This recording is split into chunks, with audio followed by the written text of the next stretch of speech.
ప్రేమలో పడుటకు అందరికీ ఒక అద్భుతమైన సమయం ఉండదు. అద్భుతమైన ప్రేమ కథలు ఉండవు, కానీ మనసులో ప్రేమ కలిగిపోతుంది. మనసును కూడా కొరికి పెంచకుండా ప్రేమలో పడిపోతుంది.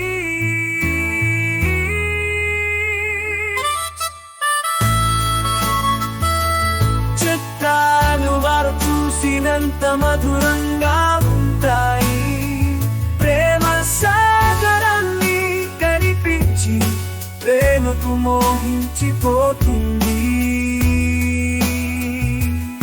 ప్రేమలో కలిసిపోయి ప్రేమ యాత్రలో నామంతా అవసరములు ఉంటాయి.